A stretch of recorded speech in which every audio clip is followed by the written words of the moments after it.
ಗೋಡಡಿಗೂ ಒತ್ತುಕೊಂಡು ನಿನ್ನ ಅಪಕೀರ್ತಿ ಬಾಯ್ ಬಿಟ್ಟು ಬೇರೆ ಹೇಳ್ಬೇಕಾ? ನಿನ್ನಂತ ಗುಳ್ಳೆನರಿ ಗುಡ್ ಬೆದರಿಗೆ ಎದವನಲ್ಲ ಈ ಮಗನ್. ಎಲೆ ಮಗನ್, ನೀನು ನನ್ನ ಮೊನ್ನೆ ಅಷ್ಟೇ ಈ ಭೂಮಿಗೆ ಕಣ್ಣು ಬಿಡುತ್ತಿರುವ ಸುಳೆ. ಹೆಚ್ಚಾಗಿ ಮಾತನಾಡಿದ್ದೆ ಆದರೆ ನಿನ್ನ ಚಿವಿಟಿ ಹಾಕಬೇಕಾಗುತ್ತದೆ ಮಗನೇ. ನಿನ್ನಂತ ಡಾನ್ಗಳಿಗೆ ಪಕ್ಕ ಅಂಡರ್ ವರ್ಲ್ಡ್ ಡಾನ್ ಕಣೋ. ನಾನ್ ಮನಸ್ಸು ಮಾಡಿದ್ರೆ ನಿನ್ನ ಹೆಸರು ಹೇಳೋದಕ್ಕೂ ಇರೋದಿಲ್ಲ. ನಿಂದೇನೋ ಎಲೆ ಕುನ್ನಿ, ನನ್ನ ನಿಂತು ಮಾತನಾಡೋದು ಸೊಕ್ಕೆಲ್ಲ ನಿನಗೆ? ಸೊಕ್ಕಿರುವುದು ನನಗಲ್ಲವೋ, ನಿನ್ನಲ್ಲಿ ಅದು ನಿನಗೆ. ನಿನ್ನಲ್ಲಿ ಅಡಗಿರುವ ಸೊಕ್ಕನ್ನು ಗುಣ ಸಮೇತ ಹೇಗೆ ಕಿತ್ತೊಳ್ಳಬೇಕು ನನಗೆ ಚೆನ್ನಾಗಿ ಗೊತ್ತು ಕಣೋ.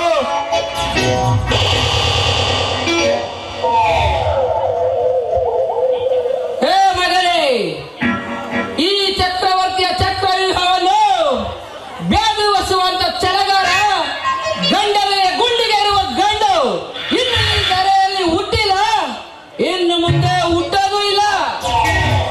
ಇಷ್ಟು ಚಿಕ್ಕ ವಯಸ್ಸಿಗೆ ಈ ಚಕ್ರವರ್ತಿಯನ್ನು ಎದುರಾಕಿಕೊಂಡರೆ ಮುಂದೆ ತುಂಬಾ ಪಶ್ಚಾತ್ತಾಪ ಪಡಬೇಕಾಗುತ್ತದೆ. ಎಚ್ಚರಿಕೆ. ನಿನ್ನಂತ ಬುಡಾಣಿ ಮಾತುಗಳಿಗೆ ಬಗ್ಗಾನಲ್ಲ ಈ ಮದನ್. ಊರಿಗೇನೆ ಈ ಚಕ್ರವರ್ತಿಯ ಭ್ರಾಂತಿ ಏನೆಂಬುದು ಚಿರಪರಿಚಿತವಾಗಿರುವಾಗ ನನ್ನ ಎದುರಿಗೆ ನಿಂತು ಬಗಳುವ ಕಂತ್ರಿ ನಾಯಿಗಳೆಂದರೆ ಅದು ನೀನು ಮತ್ತೆ ನಿನ್ನ ಕಿಚ್ಚ ಎನ್ನುವ ಲುಚ್ಚಗಳು ಮಾತ್ರ. ಚಕ್ರವರ್ತಿ, ನಾವು ಕಂದ್ರಿ ನಾಯಲ್ಲವೋ, ಒಂಥರ ಜಾತಿ ನಾಯ ಇದ್ದಂಗೆ. ಈ ಮದನ್ ಹುಚ್ಚೆದು ನಿಂತರೆ ಕಚ್ಚು ದಿನದೇ ಬಿಡಲ್ಲ, ಹುಷಾರ್.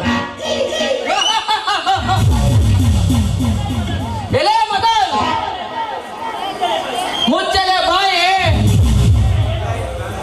ನಿಮ್ಮಣ್ಣ ಏನು ದೊಡ್ಡ ಸಾಚ ಎಂದು ತಿಳಿದುಕೊಂಡಿರುವೇನೋ ಮೂರ್ಖ. ನಿಮ್ಮಣ್ಣನ ಹತ್ರ ಇರುವ ಅಷ್ಟೊಂದು ಹಾಸ್ಯ ಅಂತಸ್ತು ಅದು ಹೇಗೆ ಬಂತೆಂದು ನಿನಗೇನೆ ಗೊತ್ತು. ಅದು ಕಷ್ಟಪಟ್ಟು ಬೆವರು ಸಂಪಾದಿಸಿದ ಆಸ್ತಿ ಕಣೋ. ಎಲೆ ಗೂಬೆ, ಇಲ್ಲಿ ಯಾವಾಗೋ ಬಿಡ್ತೀಯ ನೀನು. ಅದು ನೀ ನನ್ನ ಬಡವರ ಹೊಟ್ಟೆ ಒಡೆದು ಸಂಪಾದಿಸಿರುವ ಬಡವರ ಎಂಜಿನ ಕಣು. ಅಷ್ಟೇ ಯಾಕೆ ನೀ ನನ್ನ ಒಬ್ಬ ದೊಡ್ಡ ಕ್ರಿಮಿನಲ್.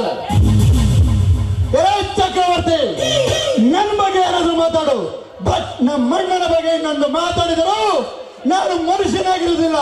ನಿನ್ನ ಪಾಲಿಗೆ ಯಮನಾಗಿರಬೇಕು, ಹುಷಾರ್. ಎಲೆ ಇದ್ದಿದ್ದು ಇದ್ದಾಗೆ ಹೇಳಿದರೆ ಎದ್ದು ಬಂದು ಎದೆಗೊಂದಾಯ್ತು ನಿನ್ನ ಮಾತು. ನಿಮ್ಮ ಅಣ್ಣನ ಸಂಪೂರ್ಣ ಚಿತ್ರಣ ನಿನಗೆ ಬೇಕಾದರೆ ಹೋಗಿ ನಿನ್ನ ಅಣ್ಣನನ್ನ ಕೇಳಕ ಹೋಗಲೇ ಗೂಬೆ. ಚಕ್ರವರ್ತಿ,